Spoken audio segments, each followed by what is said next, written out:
Are you stressed and anxious in these turbulent times? If you are, then you need to keep watching. 15 years ago, my life changed after discovering a book about a woman's healing journey. I became obsessed with my healing and healing my trauma, and I focused on my own personal growth. The methods that I've learned have helped many women all over the world with their own healing journeys.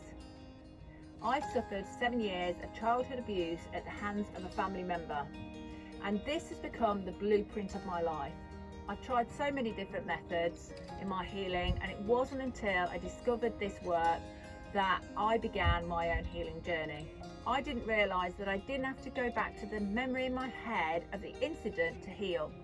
I didn't realise that my body was equally as important in the healing. My childhood wasn't full of laughter and fun days out with happy people. It was full of heavy drinking adults, abuse and fighting. In these times, your mind protects your body in the best way it can by creating coping mechanisms.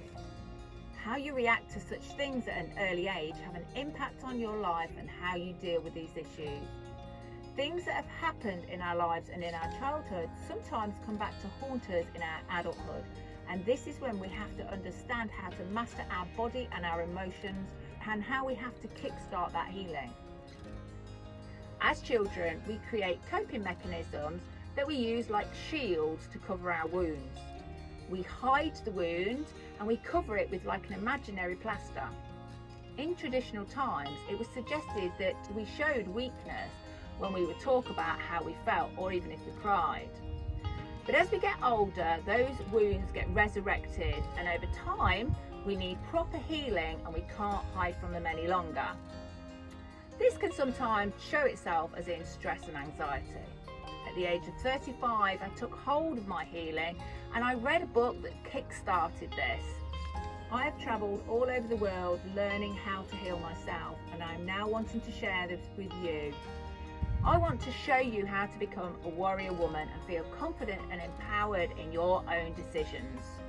This is about you taking control of your life and for people to see your own amazing transformation, just as I have done in the last 15 years of my life. I'm going to show you how we start this journey in this free training. This training will kickstart your learning and make you wonder why you haven't learnt this work before. We will teach you how to listen to the mastery of your body and its language, how to understand the signals of anxiety and panic, and how to communicate this with others, how to use vulnerability as your advantage, and how to understand the fight, flight, freeze and fawn in more detail. Join your free masterclass by clicking on the link.